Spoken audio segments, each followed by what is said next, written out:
Hello friends, welcome back with my new video. आज की इस वीडियो में हम भाषा विविधता यानी कि लिंग्विस्टिक डाइवर्सिटी के बारे में आसान शब्दों में समझेंगे।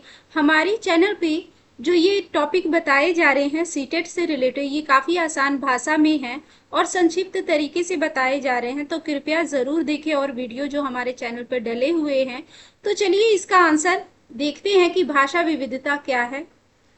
इसको सरल शब्दों में पहले देखते हैं कि क्या कहा जा सकता है भाषा विविधता को।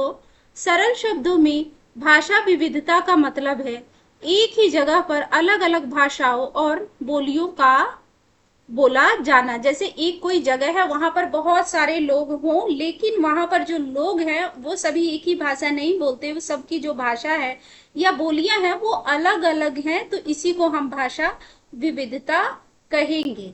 जैसे उदाहरण के द्वारा भी समझ लेते हैं। जैसे हमारे देश भारत में हर कुछ किलोमीटर पर बोली बदल जाती है। जो हमारा भारत देश है वहां पर जो है कुछ ही किलोमीटर पे चलने पे या फिर आस पड़ोस में ही जो बोलियां हैं वो बदल जाती हैं। कोई हिंदी बोलता है, कोई भोजपुरी बोलता है, कोई तमिल बोलता है, तो कोई पंजाबी बोलता है। यही अंतर भाषा विविधता कहलाता है। तो यही इसी प्रकार का जो अंतर है उसी को क्या कहते हैं, भाषा विविधता। इसे उदाहरण से समझते हैं।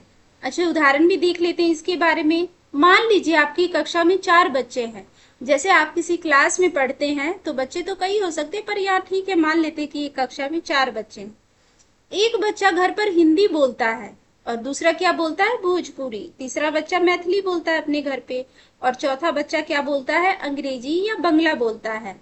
तो जब ये सब एक साथ बैठकर पढ़ते हैं, खेलते हैं, तो यही स्थिति भाषाई विविधता कहलाती है। जैसे कि अलग अलग बोलियों वाले बच्चे, अलग अलग भाषाओं वाले बच्चे एक ही साथ एक ही कक्षा में बैठ के पढ़ते हैं, बोलते हैं, खेलते हैं, तो यही जो स्थिति है ये क्या कहलाती है, भाषाई विविधता कहलाती है।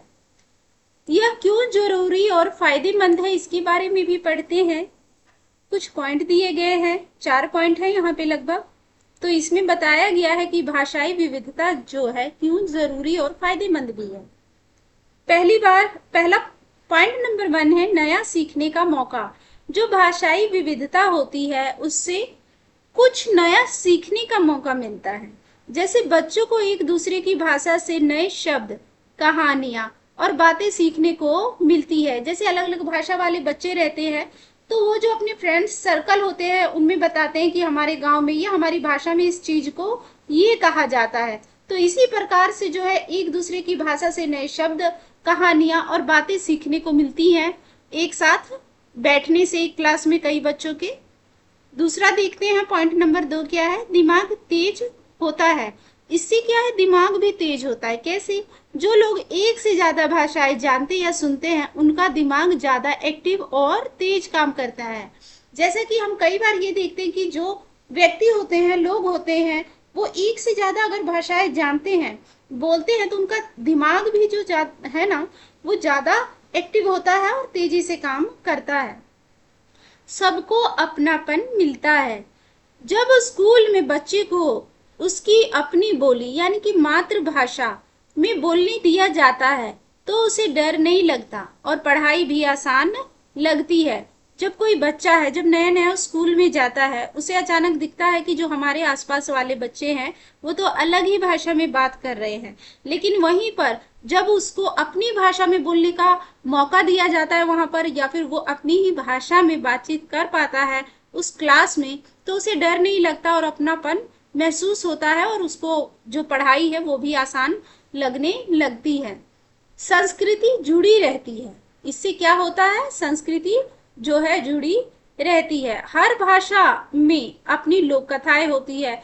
जैसे जो भी भाषा है ना जिसकी भी, उनमें अपनी अपनी लोक कथाएं होती हैं, कहावतें होती हैं और त्योहार छिपे होते हैं। और हर भाषा, हर जगह का, हर क्षेत्र का अपना अलग अलग त्योहार मनाने का तरीका होता है, तो उनमें जो है अलग अलग त्योहार छिपे होते हैं। भाषा बची रहेगी तो हमारी संस्कृति भी बची रहेगी। शिक्षण यानी कि टीचिंग में इसका उपयोग कैसे होता है, इसके बारे में जानते हैं कि टीचिंग में इसका उपयोग कैसे होता है। एक जो शिक्षक होता है, जो अच्छा शिक्षक होता है ना, उसको कक्षा में बच्चों की अलग अलग भाषाओं को कमजोरी नहीं समझना चाहिए या रुकावट नहीं मानना चाहिए, बल्कि इसे एक ताकत यानी कि रिसोर्स की तरह इस्तेमाल करना चाहिए। जब भी एक क्लास में अलग अलग भाषाओं के बच्चे होते हैं, अगर वो अपनी भाषा बोलते हैं तो उसे एक कमजोरी या रुकावट नहीं मानना चाहिए, उसे उन्हें क्या मानना चाहिए कि ये एक रिसोर्स है या फिर ये इनका एक ताकत है और उसको उसी तरीके से इस्तेमाल करना चाहिए। बच्चे को शुरू में उसकी मातृभाषा में सीखने दे। जो बच्चे होते हैं उनको शुरुआत में स्कूल में कैसे सीखने देना चाहिए, उनकी मातृभाषा में। फिर उसी के सहारे उसे नई भाषा जैसे कि मानक हिंदी या अंग्रेजी सिखाना चाहिए। सो वेल फ्रेंड्स, आज का वीडियो आपको कैसा लगा कृपया कमेंट में जरूर बताएं, और आशा है कि आज का जो टॉपिक था भाषा विविध यानी कि लिंग्विस्टिक डाइवर्सिटी, इसको आप बहुत ही आसान तरीके से समझ पाए होंगे।